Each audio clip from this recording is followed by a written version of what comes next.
the Lux Radio Theater brings you Kay Francis and Warren William in My Bill. Ladies and gentlemen, your producer, Mr. Cecil B. DeMille.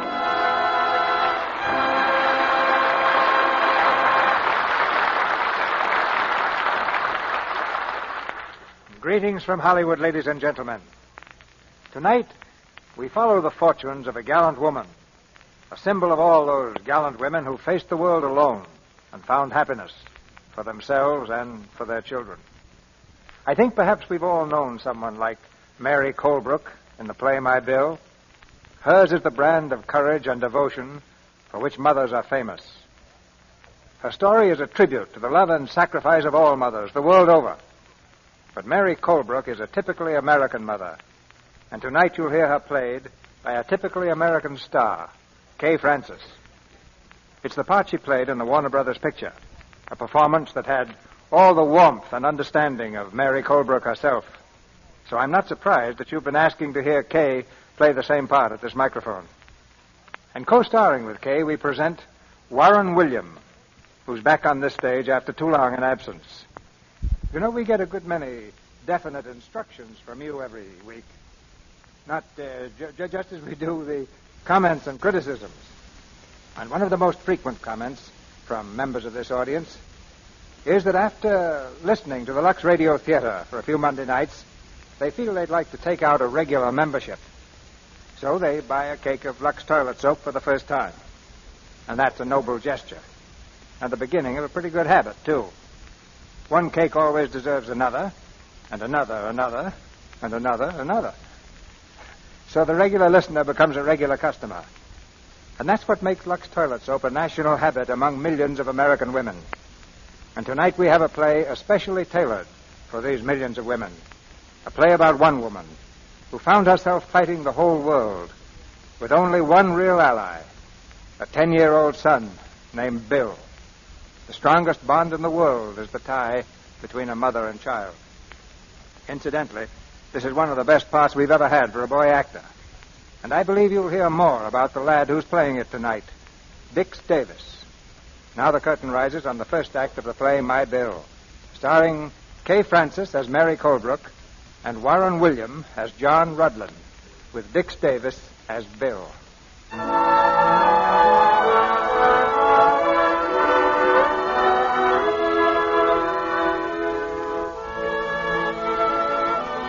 In the quiet little town of Colebrook, Massachusetts, is a quiet street called Colebrook Avenue. There, in an old frame house, simple and dignified, live the Colebrooks, for whose ancestors the town was named. There are 5 in the family. Mary Colebrook, a young widow, Reginald, age 18, Muriel, 16, Gwen, 12, and Bill, 10. Muriel, 16, is on the telephone, engaged in a long-winded conversation. Well, I don't know, Lynn. Gwen, will you soft pedal that? Hello, Lynn. I'll have to talk to Mother. What? Mother, postman. I'll get it, Gwen. You keep on practicing. Wait a minute, Lynn. Here she is now. Mother, Lynn wants to know if I can go to his sister's party tomorrow night. Why, of course, dear. But I can't go if I don't get that new dress. Miss Colebrook, the butcher's in the kitchen. He says he wants to see you. All right, Beulah. As soon as I get the nail. Mother, wait. What about my dress? Hello, Lynn. Oh, wait a minute. She's gone again. Mother, will you please listen? Oh, dear, what is it? Well, Lynn wants to know The nail, Mother. Oh, nothing much, Gwen. Just bills, I guess. Any news from Aunt Carolyn? I don't see anything. Well, when is she coming? I don't know. She simply wrote that she'd visit us. If people want to be that vague, we just have to take them as we find them. But we must be nice to them. Mother, please! What about my dress? Don't shout like that, Muriel. Now, what's the matter, dear? Oh, Mother, you know perfectly well, Madam Claire said I couldn't get the dress until we paid for the last one. Now, do I get it or not? Have you got the money? Darling, you're too young to start worrying about money. And don't scowl like that. Spoiled your looks. The butcher's in a hurry, Miss Colebrook. Oh, dear, the butcher. All right, Beulah, coming. Hello, Lynn. Oh, I don't think I can go. No, nothing you've done. Just not sure I can go, that's all. I'll call you later. Hello, sis. Who are you talking to? Lynn, it's about the party. And I won't go unless I get my new dress. Well, you won't get it, so don't worry. Why won't you, Reggie? Well, what do you mean? Come on in the living room and I'll tell you. What's the matter, Reggie? Listen, have you two noticed there's been a distinct shortage of money in this house for the past few weeks? Well, I just found out that our credit in this town has been marked NG. What does that mean? No good. Reggie. Yep. I went into Cochran's department store to get a new tie, and they refused to charge it. A measly $1.50, and they refused. Reggie, how humiliating. And then I went across the street to Miller's and got the same answer. Why, our charge account has been discontinued everywhere. Oh, it's all Mother's fault. She has no sense about business. You leave Mother alone. You're always picking on her. What is it now? Bill Colebrook, just look at you. Next to losing our credit, you're the biggest disgrace in this family. Oh, keep quiet. What's the trouble, children? Mother, just look at Bill. I see him. He's a little dirty, isn't he? Hello, Bill. How are you, sweetheart? If Aunt Carolyn comes, you'd better hide him. Hi, Bill. Why, nonsense. Well, Aunt Carolyn isn't going to like having a hoodlum around the house. You know how she is. Yes, Reggie. I know how she is far better than you. You hardly remember her. I do very well. Anyway, she's got lots of money, and I hope she comes. Yes, dear, of course. Have a good game, Bill? Yeah, I made a 90-yard run for a touchdown. He looks as if he crawled it. Oh, forget Bill. Mother, if we're on the brink of financial ruin, don't you think you might tell us about it? Oh, Reggie, what's the matter? Our credit is so poor that I can't buy a $1.50 tie. That's what's the matter. And you've got a desk full of bills. And you didn't pay the butcher because you haven't any money in your purse. I looked. Well, how am I ever going to finish my law course? And how am I going to get my dress? Or go on with my art study? What about my piano lesson? Children, please. Now, don't get yourselves all upset. It's bad for your digestion. Beulah, door, please. Mother, is all the money Dad left us gone? We want to know. You know, we're not babies any longer. Of course you're not. Reggie, straighten your tie. Well, there's been a little mix-up in my account with the brokers, that's all. But there's nothing for you to worry about. Tomorrow, Mother will take care of everything. Miss Colebrook, you gotta come out and talk to these men. What's the matter, Beulah? And Ben's gonna move our piano. That's what we're going to do, lady. Unless you get $24. 2 months payment. Well, as a matter of fact, at the moment I haven't. But I could call the company and explain. Won't do no good, lady. Cash or the piano. Let's get it, Jake. You leave my piano alone. Gwen, please. Don't you dare touch that You're the next thing you know, they're all right. You got to leave. You can't go on living like this anymore. Hiya, Colebrook. Lynn. Oh, hello, Lynn. How are you? The door was open, so I came on in. I dropped over to see why Muriel won't go to the party. You moving? Watch it. Oh, no. And no, we're just getting rid of the old piano. Oh, what's the use of kidding Lynn, Mother? The fact is the piano is being taken away from us. Why don't you shut up? Because I'm tired of Mother's floor flushing. That's why I've had enough. Go on, you big bag of wind. No, don't. Oh, I'm sorry you had to come right now, Lynn. Just everyday problems of a family. Sure, I know. Of course. But I'm afraid it's a little upsetting for Muriel. It's horrible. Don't feel like that, Muriel. I know how these things are. And everything's quite all right anyhow. Don't try to lie, Mother. You're just an ostrich. That's what you are. Am I, darling? You're just burying your head in the sand to hide from reality. Muriel, you shouldn't talk to your mother like that. Oh, don't you tell me what to do. What do you know about it? Does your family pay its bills? Your mother knows what's happened to the money your father's left her. Well, Lynn's father is very much alive, dear. Oh, you know what I'm talking about. Muriel, take it easy. Look, Mrs. Colebrook, I have a little money, and if you'd let me help her... Mother, if you take so much as 1 penny from Lynn, I'll never speak to you again as long as I live. Never, never, never. What a gal. Gosh, I never knew she got like that. Oh, she doesn't usually. Well, but things have been a bit upset lately. She'll be all right tomorrow. I certainly hope so. Look, if there's anything I can do... I'm afraid I'm the one who'll have to do things. Goodbye, Lynn. Goodbye, Mrs. Colebrook. So long, Bill. So long, Romeo. Better luck next time. You'll never see him again. Gwen, go wash your face. You're a sight. I don't care. When I think of all that practicing I've done just being wasted, I don't care about anything. Are things really bad, sweetheart? Well, they aren't too good, Bill. Well, I got some money. Can you do anything with 65 cents? Mm-hmm. You can get a quart of ice cream. The children always feel better when there's ice cream for dessert. Yeah, but what about everything else? Tomorrow, Bill. I'll think of something the very first thing in the morning. Okay. But don't let them get you down, sweetheart. I'll go get the ice cream. Thanks, darling. Hello? Cambridge National Bank. May I speak to Mr. John Rudland, please?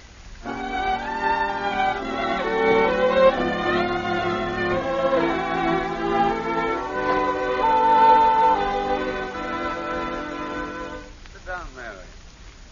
Well, it took you an awfully long time before you decided to come to see me. Yes, John.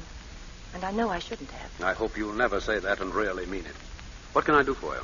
Well, I need money. And I've nothing to offer as security. Yes, I know. Well, how could you? It's my business. Bankers are supposed to know about those things. Why didn't you come before? Oh, pride, I suppose. A woman hates to admit that she's a bad businessman. Is that the only reason? Well, no. You see, every time I decide to come, I'd remember how jealous Robert used to be of you. That was a long time ago, Mary. Yes? Yes, Robert's been dead almost 9 years. Hard to believe sometimes. Doesn't seem that long. It seems longer to me. John, please. Mary, you're a strange person. You've been hiding away up there in that house all this time. Never going anywhere, never seeing anyone. What are you getting out of life? I have 4 children. They've been my life, John. And they've kept me pretty busy. I imagine so. Well, how much money do you need?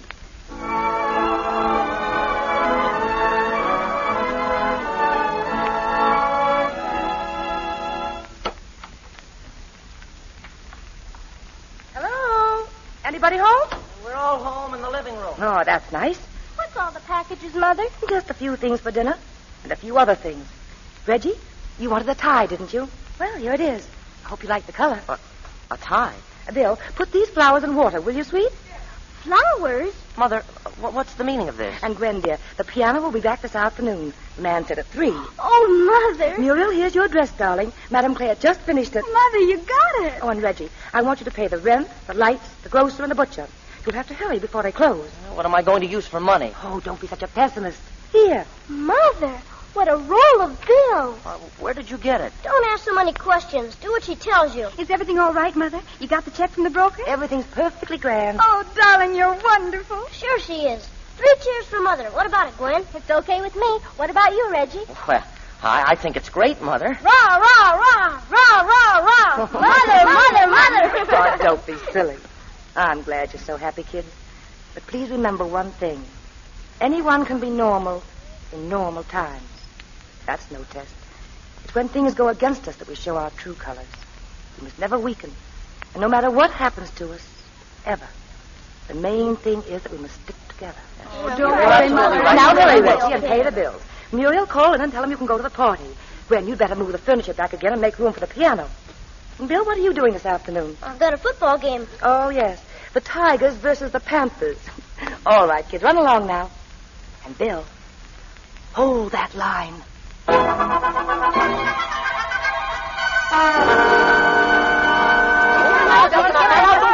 All right, signal 62, 78, 23, hike. Kick it, Bill. Kick it. Oh, boy, what a kick. Nice work, Bill. Hey, holy mackerel. You busted a window. Oh, gee, it would have to be Mrs. Crosby's window. Yeah, that old crab. Well, it's goodbye to your ball, Bill. I'll get it back. I ain't afraid of her. Right back, fellas. You'll get your ball, young man, when my window is fixed. And not a minute before. Now go away. All right, Mrs. Crosby. I guess you're just what everybody says you are. What do they say I am? A mean, nasty old woman who locks herself in. Why, you get out. Get out of here. Hey, what's the matter? My heart. Gee whiz.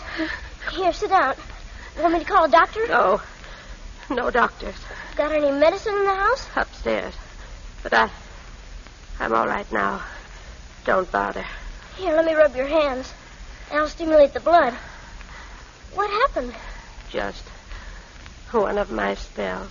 Gee, ain't there anyone to take care of you when you get one? No. I live alone here. In this big house? I should think you'd get awful lonesome and want someone to talk to now and then. I haven't anyone. Gee, I'm sorry. I guess what my mother said must be right. What did she say?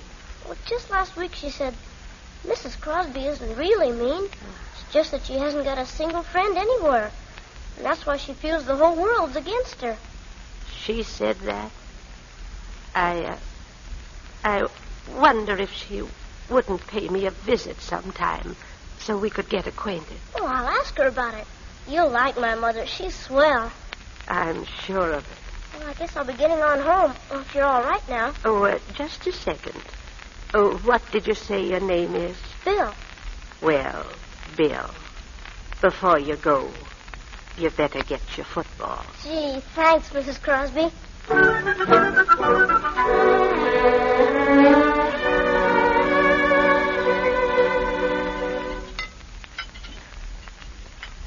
How's the bread, Reggie? Now, Gwen, eat all of those vegetables. They're good for you. Oh, gee. Excuse me, will you, Mother? Muriel, sit down. Where are you going? Mother, I'm late. Lynn will be here soon, and I've got to do my nails yet and get You dressed. sit right down and finish your dinner. Then we'll just have to wait. Oh, Mother. Oh, you look lovely tonight, darling. Your eyes shine like electric light bulbs. Oh, yes, Reggie, did you pay the light bill? Yes, I went right to the main office. But, Mother, I've been trying to find out where you got all that money. You didn't... Hiya, kids. Hiya, sweetheart. Oh, Bill, you're late for dinner again. Everything's stone cold. Oh, that's all right, sweetheart. Think nothing of it. Where were you anyway? I was having a little talk with Mrs. Crosby. Mrs. Crosby? That old crank? You don't know anything about her, so keep quiet. Sit down and eat, Bill. Mother, I still want to know where you got them. Oh, Gwen, I've been meaning to ask you. Did you notice that they brought back the same piano? It's the same one. But how do you know, dear? I wouldn't want to get an older one or anything. The middle C is flat. Yeah, that's ours, all right. Mother, will you listen? Have some peas, Bill. Thanks. Mother, please. You've been stalling all through dinner, but I think it's time you answered my question. Why, what question was that, dear? Oh, you know what I mean. Where did you get all that money yesterday? Yes, you never did tell us, Mother. As long as she got it, that's the important thing. Mother, I insist upon knowing. Of course, Reggie. I got it at the bank. How? How does anyone get money from a bank? Thank you, Bill. That's right. I just asked them for money, and they gave me a note. You see, Reggie, you were worried for no reason at all. Oh, now who can that be? I bet it's Lynn. Maybe it's Aunt Carolyn. I'll answer it.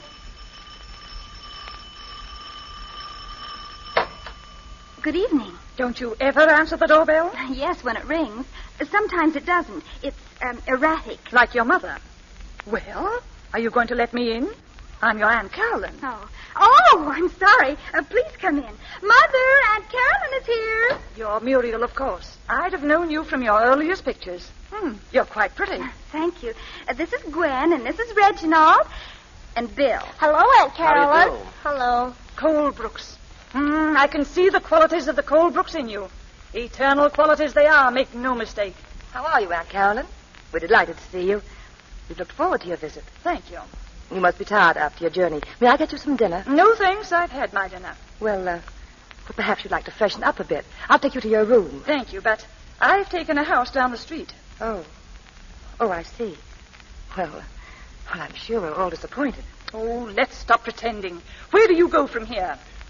What do you mean? I mean now that you've hit the bottom. Well, how do you... Oh, I found out all about your problems, even if you didn't send me a signal of distress. Mother, what is she talking about? Is there anything wrong, Mother? So you've kept them in the dark, lied to them, your own children. Well, I'll tell them.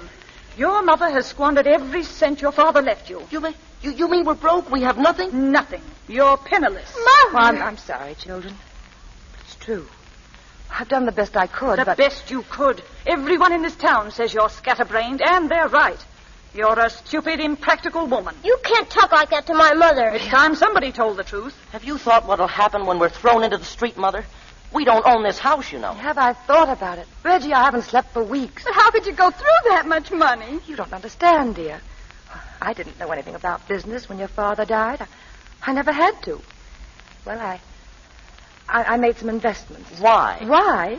To get all the things I wanted for you children. Interest rates were going down, and I had to find some way to triple the principal. So I took a chance. You had no right to do it. It was criminal of you. Muriel, you've never used that tone to me before. I wish I had. Now we're paupers and the laughingstock of this town. That's all your fault. Oh, Father always said you had no sense of responsibility. But, Reggie, 2.5%. I don't want to hear anything about it. A woman like you has no right to have children. Will you please leave the room? All of you. I want to speak to your Aunt Carolyn. I'll leave the room. I'll kill myself. That's what I'll do. Oh, shut up, Gwen. Why have you come here, Carolyn? To take care of my brother's children. Before he died, he told me everything that was in his mind about you and begged me to watch over them. And how do you propose to take care of them? I want you to give them up. Well, I won't do it. Never. Then I'll take them from you. Well, you tried, Carolyn, and now... What? There's nothing you can do. And when the last dollar is gone, they'll come to me of their own accord, because I can give them the things they need. Will you please go now, Carolyn? I think you've said just about enough. I've said everything I want to say at the moment. Good night.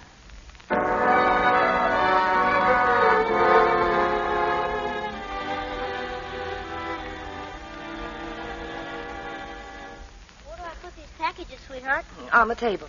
Hello, Muriel. Hello. Well, I'm beginning to economize. Bill and I walked all the way to the market. How much did we save on the vegetables, Bill? You said a dime. That's right. Mother, I want to know something. Again, dear? You told us you got that money from the bank. Yes, dear. What bank? The Cambridge National Bank. Why? From Mr. Rutland? Well, yes, darling. He's the president, isn't he? If we're so poor, what kind of security could you have given him? He didn't ask for any. I just gave him a note, payable on demand. Oh, Mother, how could you? That bachelor. But I don't understand you. You've given a note payable on demand to John T. Rutland, who's the most despicable man in this town. Now, darling, you're going through the hysterical period of your life, but you can't afford to be too ridiculous. A lot of people don't like John Rutland because he's a banker. He's smart. But he happens to be a very fine man and an old friend. He's no good. And he's always been in love with you, hasn't he? Muriel, where did you... He was after you even when my father was alive. Aunt Carolyn said so. Oh, Aunt Carolyn. When did you see Aunt Carolyn? I didn't. But Reggie did, this morning. Oh, I see. Well, she stops at nothing, does she?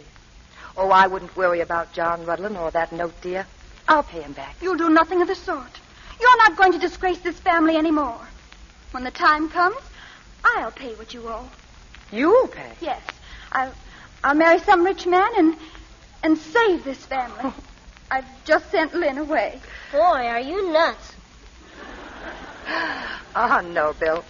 She's just melodramatic. She has a self-sacrificing complex. But I think that shows something good in her. Are you ready, Muriel? Come on, I've got the bags. Reggie. Gwen. Where are you going? There's no use making a fuss, Mother. The girls and I are leaving. Leaving? Yes, I've had a talk with Aunt Carolyn, and she's invited us to live with her. Reggie. Well, you can't do this. You're traitors, that's what you are. Now, we're simply trying to be practical, Mother. You don't seem to realize what our position is. I realize better than you know. Oh, but we're not licked yet. I'll find some way out of this difficulty. Already I've begun to economize. I may even find a job for myself. But no matter what happens, you can't leave. Well, if you intend economizing, why should you object to our going to live with Aunt Carolyn, who can well afford it? And it would make things easier for you. It's simple arithmetic. It isn't arithmetic at all. It's a spite. Oh, she doesn't care about you, Reggie, or any of the others. She just hates me. She never wanted your father to marry me. I don't know why. Well, that's something we know nothing of. We're merely trying to be sensible. Now, children, you're young and you don't realize what you're doing. I don't mean just running over to Aunt Carolyn's. It isn't how much you'll hurt me, but it's how much you're hurting yourselves. It makes you cowardly. I can stop you, you know. You're not of age, but I won't. I'm going to let you make your own decisions.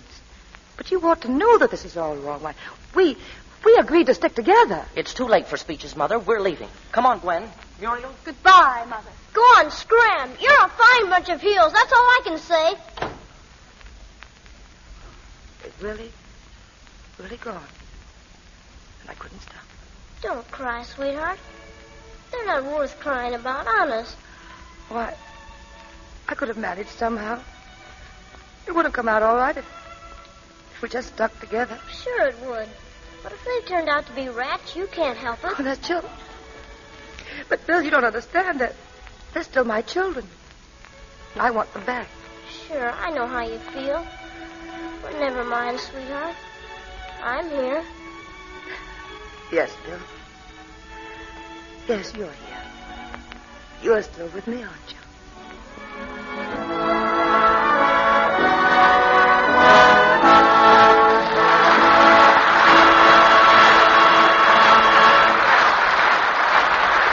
In just a moment, Mr. DeMille presents our stars, Kay Francis and Warren William, in the second act of My Bill.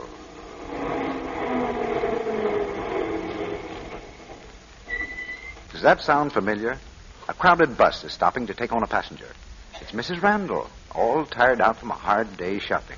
Goodness, I wish these buses wouldn't start till a person's had a chance to get her fare out. Oh, wait, driver, I'm caught in the door.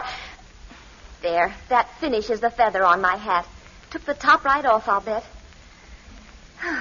Phew. It's good to get a seat even if you are practically shoved into it. I'm so tired I almost wish the Johnsons weren't coming over tonight. Glad I've got this new dress, though. Hope Jim will like it. I wish I was home. I can't wait to get into a good, warm Lux soap bath. It'll make a new woman of me. Mrs. Randall has the right idea. After that Lux toilet soap beauty bath, she will feel like a new woman, rested and wonderfully refreshed.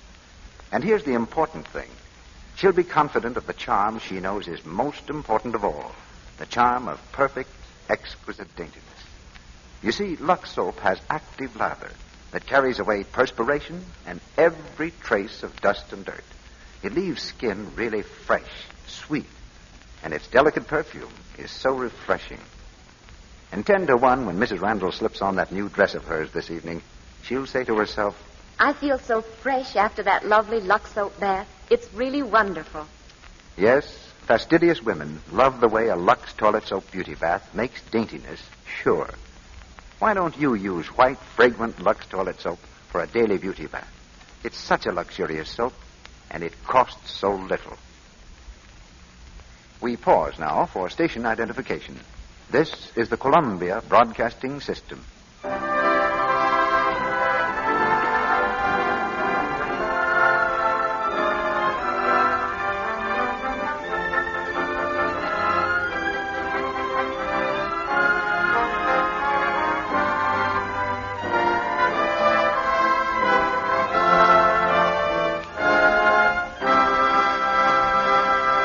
Act 2 of My Bill, starring Kay Francis as Mary Colebrook and Warren William as John Rudland, with Dix Davis as Bill.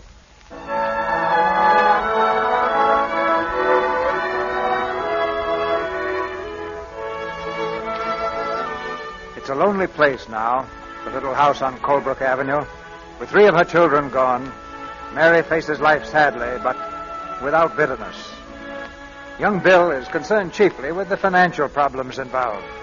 With this in mind, he's gone to visit his young friend, his new friend, Mrs. Crosby.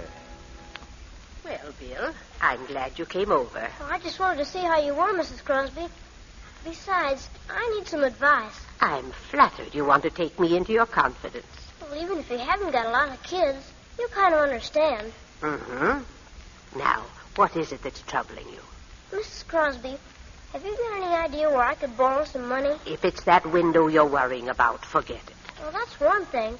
But I've got to get some money for other reasons. And I've got an idea. I see. You want to negotiate a loan. Huh? Negotiate. That means talk it over, put it through. Oh, yeah. But not from you, Mrs. Crosby. I wouldn't use our friendship for that. No, ma'am, this is strictly business. Well, then, I suggest you go down to the Cambridge National Bank and see John Rudland. I heard things about him, Mrs. Crosby. You sure he's all right? Of course he is. He's a fine man. But don't tell him I said so. But you just talk with him. I'm sure you can work out something. Take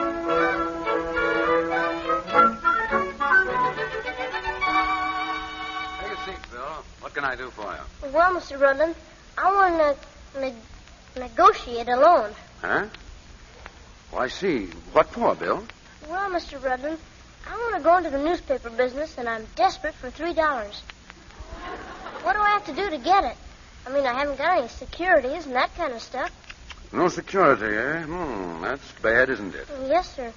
But I have a pretty good reputation. That counts too, doesn't it? Yes. We always consider the borrower's reputation, Bill. And I've never heard any slander about you. But do you think that business conditions are ripe to open a newspaper stand? Well, they're ripe for me anyway. All right, Bill. I think we can manage to let you have that loan. Oh, boy. Oh, Miss Kelly. Yes, sir? Will you draw up a loan for $3 for Mr. William Colebrook? What? Why, yes, sir. Right away. And, Miss Kelly, tell the office boy he doesn't need to go out to buy papers. Hereafter, we'll take from Mr. Colebrook. Yes. Oh, boy, thanks. Don't you think the idea's got possibilities, Mr. Rudland? Sounds good, Bill. And why don't you get a regular route besides? People to subscribe through you. Say, that's great. No wonder Mom says you're smart. How is your mother, Bill? Well, there's nothing wrong with Mom that money can't cure. That's why I'm starting now. Good boy. Take care of her, Bill. She's a fine woman.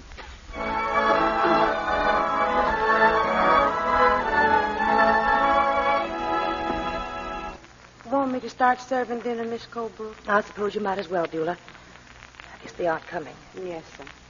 Oh, I was so sure they'd be back for dinner, Bill. I couldn't believe they meant it. Well, I can't see why you want to be sad about losing 3 palookas like them. Oh, maybe it's not altogether their fault, Bill. Maybe I've trained them badly. I've always allowed them to be completely free about everything. They think I've done wrong. And I suppose they feel justified in leaving, especially with all Aunt Carolyn can offer them.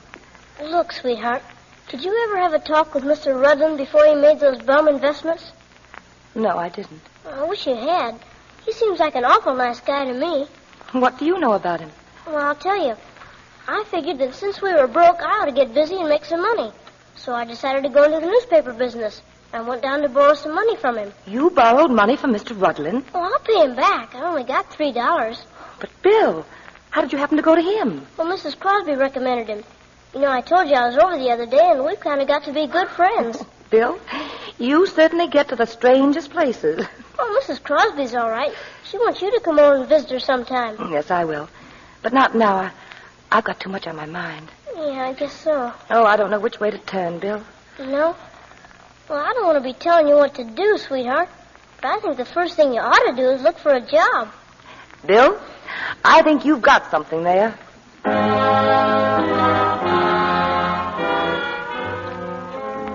You know how to operate a contometer? What's that? Never mind. Do you type? Well, not very fast. And of course you don't know shorthand. No, I don't. I'm sorry, but there's nothing.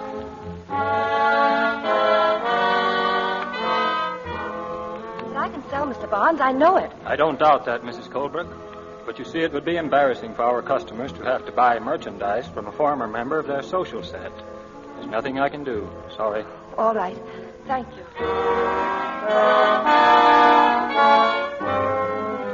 Well, there might be something open, Mrs. Colebrook, but in our business one has to be able to make friends. Do you think you could do that? Oh, certainly. I don't have any trouble making friends. Well, if you're sure about that, I think we might get along together very well. Don't you think so? Oh, no, I don't. Good afternoon.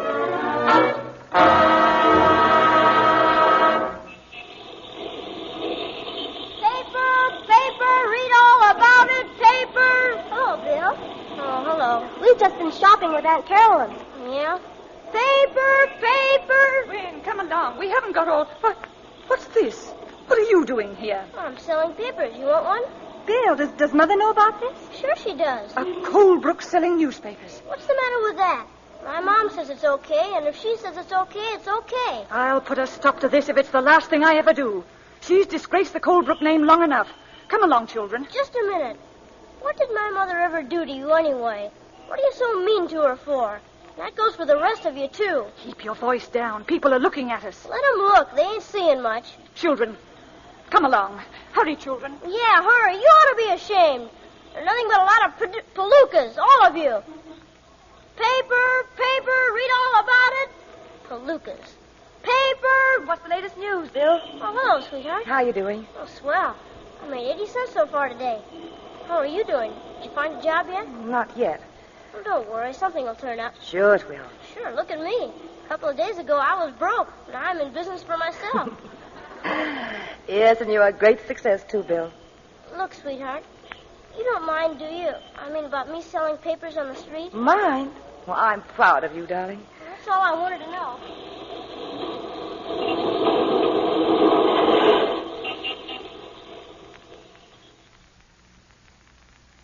I don't understand, Carolyn. Why must I leave this house? Because I've taken a lease on this property, and you're a month behind in your rent. You'll vacate this house by the end of the week, and as soon as you do, I shall bring the children back to their home. You're doing this deliberately, Carolyn. Oh, why do you hate me so much? What have I ever done to you? I'm trying to protect the Colebrook name. You've gone through a fortune and left your children no alternative but one of charity, and now you allow William to make a spectacle of himself selling papers in the streets. You have no consideration for family pride or your children. You're a disgrace to them. Is that the way they feel about it? They do. And the sooner you and Bill leave town, the better it will be for all concerned. I realize you have no funds, but if you do as I ask, I shall see to it that wherever you go, you'll receive enough for living expenses. I don't want your charity. Well, that's up to you. Good day. Is that Aunt Carolyn, sweetheart? What's she want now? Bill, we're leaving here. Huh? What for? Well, Aunt Carolyn has taken a lease on this house and wants us to get out. Giving us the needle again, huh? Well, we can find another place. No, Bill. We're leaving Colebrook. What? Just because she wants to get rid of us? Well, it's the children, too. They're ashamed of us. Me being broke and you selling papers. Well, where do you want to go, sweetheart? New York. I've got just enough to get us there and take care of us until I can get a job. Couldn't find anything here? No. Oh, besides, Bill, the whole town knows about my children leaving me, and I've got to get away. Okay, if that's the way you feel about it. There's a train for New York in a few hours. Will you be ready? All right, I guess I can sell newspapers there, too. I'm sure you can. All right, I'd like to say goodbye to old Mrs. Crosby. Can I? Well, of course, dear. I'll pack your things for you. Mrs.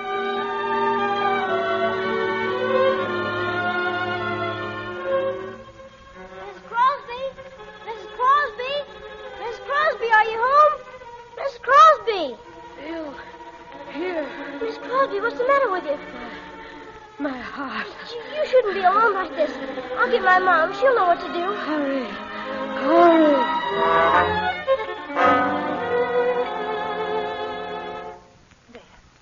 There you are. You just lie there and rest, Mrs. Crosby. You feeling any better now? Thank you. I knew Bill's mother would be like this. It was nice of you to come. You sure had me scared, Mrs. Crosby. I'll be all right now. Of course you will. The doctor will be here any minute. No doctor can give me a new heart. No, but he can help. You'll see. I don't want to rush you, Miss Colebrook, but if you're going to catch that train, you better get started. Yes, Beulah. Are you going away? Yes, Bill and I are leaving town tonight. I was packing when he called me. Yeah, that's what I came over to tell you, Mrs. Crosby. We've been put out of our house. But I thought your aunt rented the house. And that's just it. But how did you know? Oh, I heard about it. It's getting late, Miss Colebrook. You better hurry. All right, Beulah. Wait a minute. What are you and Bill going to do? Look, Mrs. Crosby, you're sick, and it seems to me that Sweetheart and I ought to stay here with you until you feel better. What do you think? I wish you would. Oh, Bill, we can't do that. Why not? Besides, if you leave now, the kids are likely to think you're just running away and don't care about them. We just can't leave Mrs. Crosby like this. Please stay. You'd make me very happy. But Mrs. Crosby... Please. All right. We'll stay. Bill, did you have this all figured out? Is that why you came over here tonight instead of going to your room and packing your things? Honest, sweetheart, there are times when I think you don't understand me.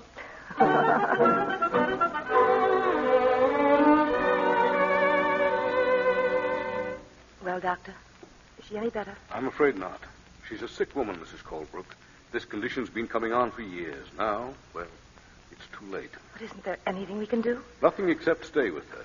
She's very lonesome, and, oh, yes, she wants to see John Rudlin. Will you phone him? John Rudlin? She was rather insistent about it. I'll be getting along now. Good day, Mrs. Colebrook. Good day, Doctor. Hello, Dr. Haley. Good afternoon, Bill. Hello, sweetheart. Bill, what are you doing home at this time of day? Well, I closed up for a while. How is she? She's been calling for you all afternoon. You better go in and talk to her. Okay. Bill, wait. She's very sick, Bill. Yeah, I know. But she'll be okay with you taking care of her. Look, darling, sometimes, no matter how much care you take care of people, it doesn't make them better. I don't know what you mean. Sometimes people get tired, Bill.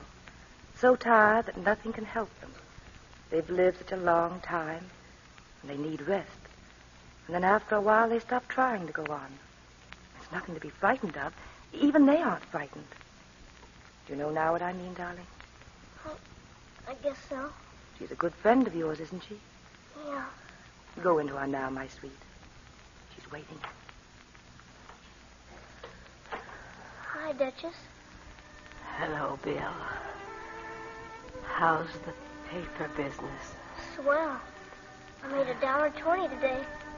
How you doing? Not so good. Has Mr. Rudlin come yet? No. Mom's calling him now. What do you want to see him for? Business. Think you're the only one who... Oh, gosh, isn't there something I can do for you? Yes. What? You can give a kiss to an old lady. I don't know any old ladies. Then you can give it to me. Huh. What you sniveling about? Nothing. I just got a little cold. Anything else you want me to do? Get Rudlin up here. Quick. He'll be here. Don't worry, he'll come.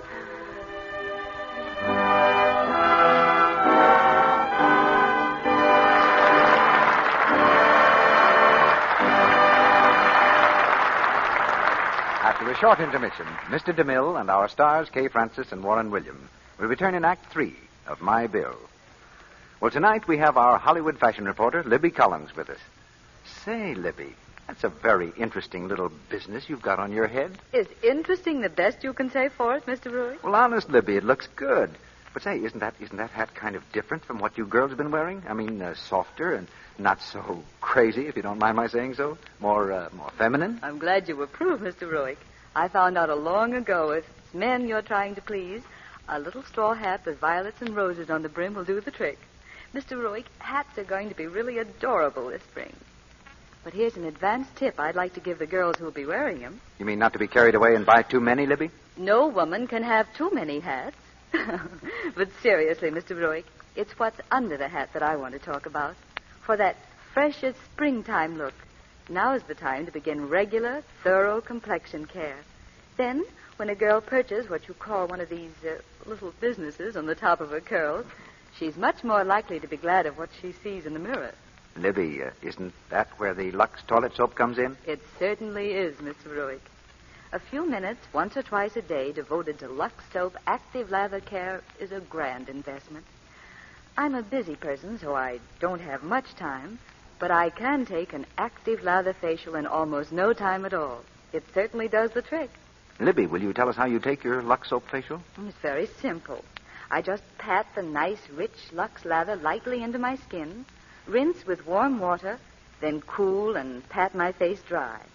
Active lather really removes dust and dirt and stale cosmetics thoroughly. And here's the important thing. I take these Lux Soap facials regularly. Never neglect this care at bedtime, no matter how tired I am. You're a wise woman, Libby. And thanks for the tip. To the women in our audience, I say, won't you try these Lux beauty facials for 30 days? Here in Hollywood, famous screen stars take them regularly. They say their skin feels so smooth and soft after a Lux facial. It looks so fresh, too. You'll be delighted with this gentle Lux care, they tell you. So why not get 3 cakes of Lux toilet soap tomorrow? Now, our producer, Mr. DeMille. The curtain rises on the third act of My Bill.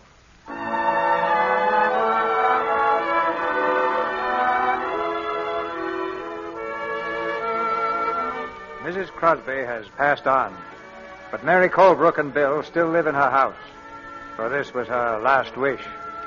Meanwhile, Aunt Carolyn, established in the old Colebrook home, rules her charges with an iron hand. What did I tell you about leaving your things in the living room? Oh, I'm sorry, Aunt Carolyn. I was just going out. Where? Well, I had a date with Lynn. I thought you weren't going to see him anymore. Well, I thought it all over, and if it's all right with you... It's not all right with me. But... We'll discuss it later. Gwen, did you practice today? No, I don't feel much like playing. I didn't ask you that, my dear. Now, if you want to continue with your lessons, you'll have to make them worthwhile. Yes, Aunt Carolyn. Did you see this in the paper? It's about Mrs. Crosby's funeral. Who's Mrs. Crosby? Well, that's the lady Mother's been living with. Oh. I wonder what she'll do now. Well, they'll have to leave the house for one thing, I hope. Then they can leave town. Maybe she'll be able to borrow some more money. From whom? Well, I don't know. I asked you from whom, Gwen? Well, from Mr. Rudland. Has she ever borrowed from him before? I think so. Then I suppose she'll do it again. What do you mean? Stripes on the zebra. You can't change them. Well, I'm going up to bed. It might be a good idea if you all go to bed early for a change. Good night. Good night, Aunt Carolyn. I'm getting tired of being bossed by her. So am I. What right has she got to tell me when to practice? What right has she to tell me I can't see Lynn? Yes, and I think she's gone a little too far with Mother, too. Forcing her out of this house. Well, I never expected her to do that. If you ask me, it was pretty low down mean. I saw Bill on the street today. He said that Mr. Rudland was going to let them stay at Mrs. Crosby's place until the estate was settled. Yes, but what then? Afterwards, I mean. Well, I don't know. Something ought to be done. Something will be done, only I don't want John Rudland mixed up in it.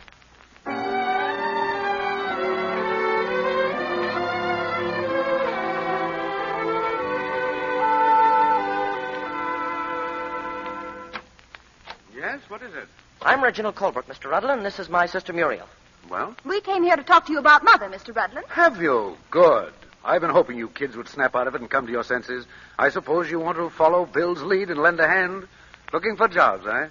Ever done any secretarial work, Muriel? Me? Well, no. The fact is, Mr. Rudland, we didn't come here to answer questions, but to ask them. Oh. Well, I think you have a few to answer. Why aren't you living with your mother? Aunt Carolyn said she'd care for the rest of us, but she wouldn't support Bill and Mother. And you let your mother go? Well, there was nothing we could do. Oh, yes, there was.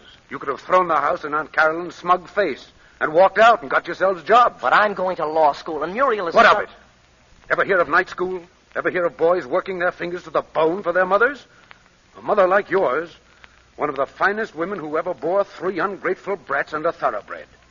Get out of my office, both of you. Now, see here, Mr. Rudland, I came here to... I don't give a hoot why you came. Get out. Don't go, Reggie. Do you think your bellowing is going to cover the issue, Mr. Rudland? You can't whitewash yourself by scolding us. What are you talking about? She's talking about lending Mother money without collateral. Yes. Why did you do it? Is that any of your business? I'll lend her as much as she'll ask for. You're very generous, aren't you? Oh, you can't fool us, Mr. Rudland. We know your reputation in this town, and when Mother can't pay... Why, you... Now, you listen to me. I don't care what you 2 unnatural children think of me or what you say. But when you become disrespectful of your mother, you become far lower than anything you might accuse me of being. I lent your mother that money because she's trying to do the bravest, the finest work that's given a woman to do. And I did it without thought or hope of repayment. There's a lot more I could tell you about your mother, but it would be a waste of time. All I know is that when I look at you 2, I'm glad I'm not a father. Now get out!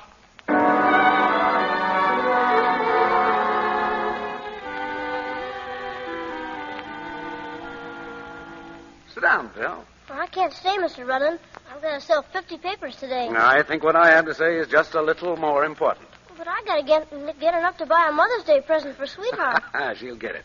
Look, Bill, I'm executor of Mrs. Crosby's estate.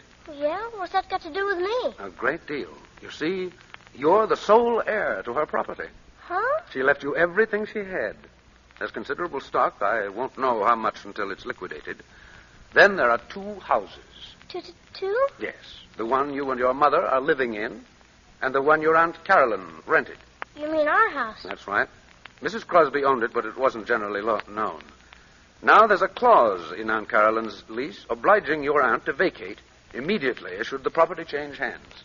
Say that again. I said you had the right to take possession at any time. Yeah? Hey, look, could you do me a favor? Of course. What? Go down and take care of my paper stand for a while. Huh? I got some important business to attend to.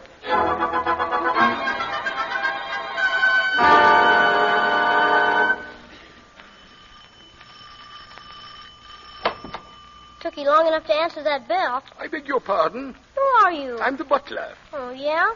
Where are the others? Where's Aunt Carolyn? She's not at home. Well, that's swell.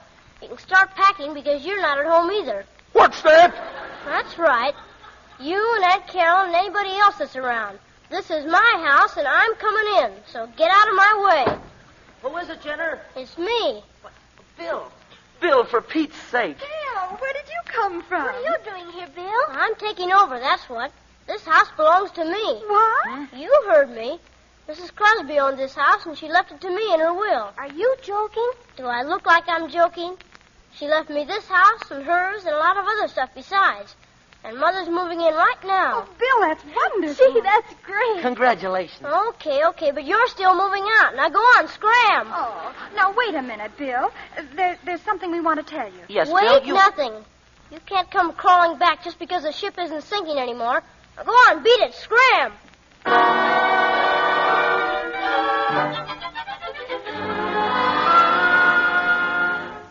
How soon will things be ready, Beulah?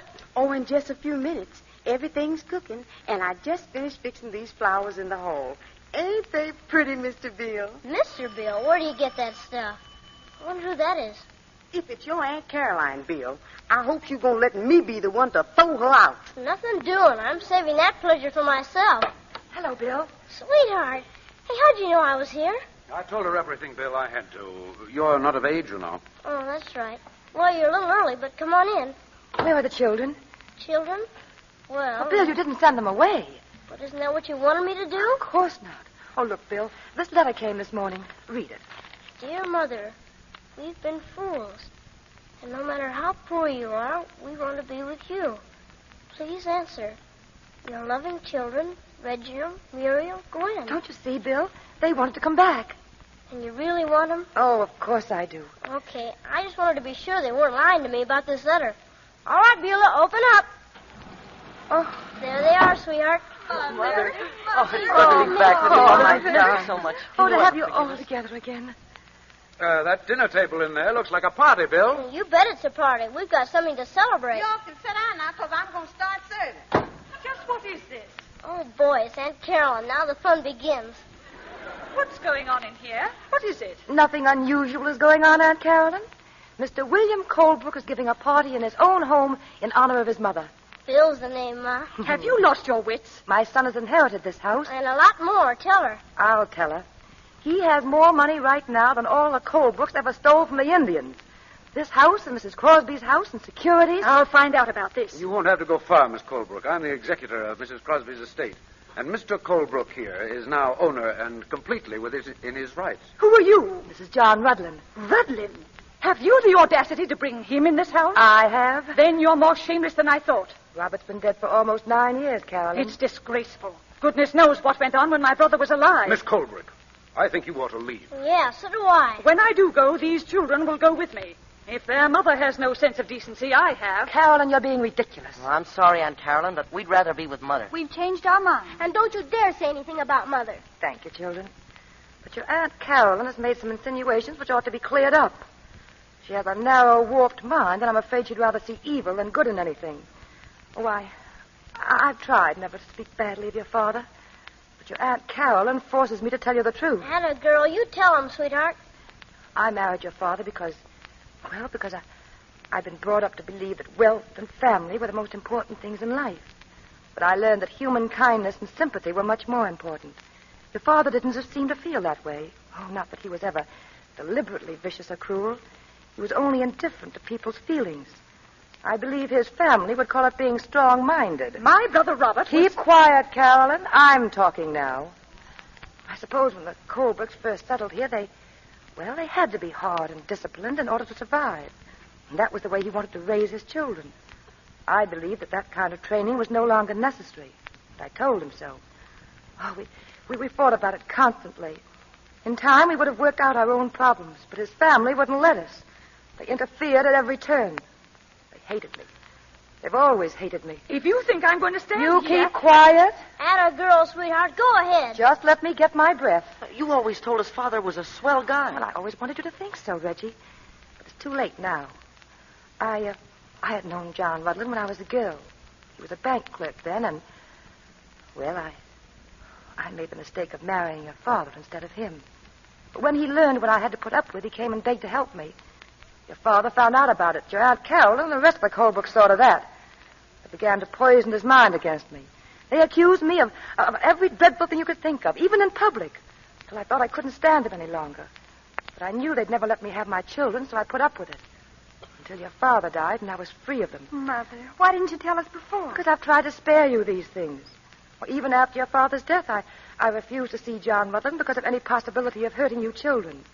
Not even for financial advice, and heaven knows I needed it. But from now on, it's going to be different. I told my brother that you were in love with this man. Yes. Yes, I've always loved John Rudlin. And I knew that he loved me.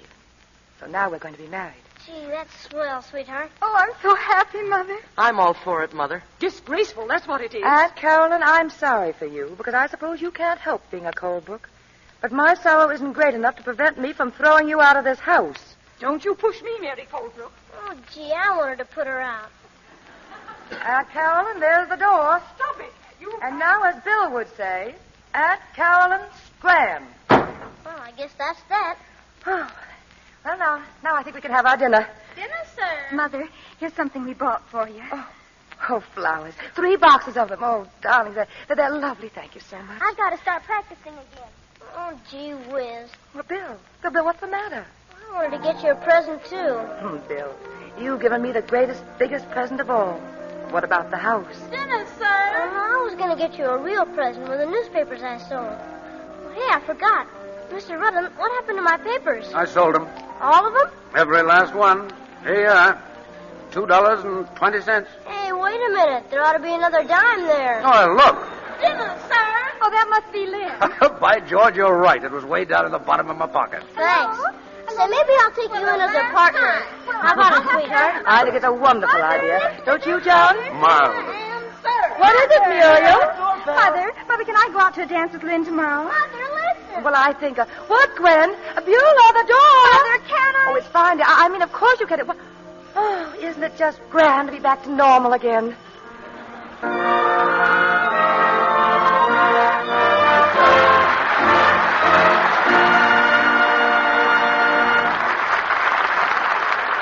The curtain falls on tonight's play, and Kay Francis and Warren William return to the footlights.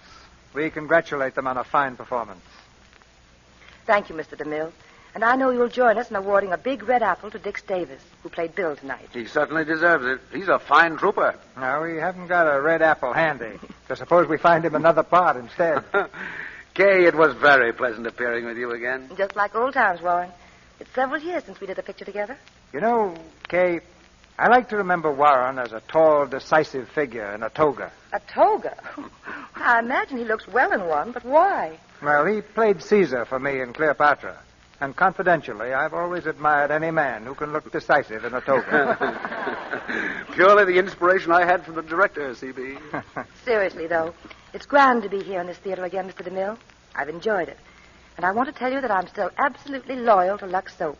It's been several years since I discovered what a help it is in keeping one's complexion smooth. And now I wouldn't think of using any soap but Lux. Great minds run on the same channel, Kay, when it comes to Lux Soap. And I know the audience is anxious now to hear about next week's play, Mr. DeMille. Well, it's one to really get excited about, Kay. Because next Monday night, we're going to present Bob Hope and Constance Bennett in The Awful Truth. It's a madcap comedy with Bob in a part of a young man who's trying to win back the love of his former wife against pretty tough competition. Frankly, we believe it's an even better play for Bob than the one we had when he was here last year. So if you're looking for a really entertaining hit, don't miss Bob Hope and Constance Bennett in The Awful Truth at this microphone next Monday night. I certainly won't, C.B. It sounds like a great show.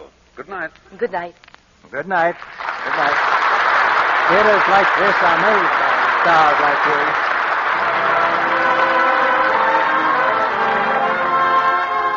Our sponsors, the makers of Lux Toilet Soap, join me in inviting you to be with us again next Monday night when the Lux Radio Theater presents Bob Hope and Constance Bennett in The Awful Truth. This is Cecil B. DeMille saying good night to you from Hollywood. Kay Francis has just finished the picture The Man Who Lost Himself, produced by Larry Fox for Universal Pictures. Warren William will soon be seen in the Columbia picture, The Lone Wolf Takes a Chance. Heard in tonight's play were Dix Davis as Bill, Claire Verdera as Aunt Caroline, Janet Waldo as Muriel, Sidney Miller as Reggie, Barbara Jean Wong as Gwen, Verna Tholton as Mrs. Crosby, Edward Arnold Jr. as Lynn, Bernice Pilot as Beulah, Lou Merrill as truck driver, Ferdinand Munier as doctor, and Shirley Ward, Alaire Armstead, James Reed, and Tommy Lane.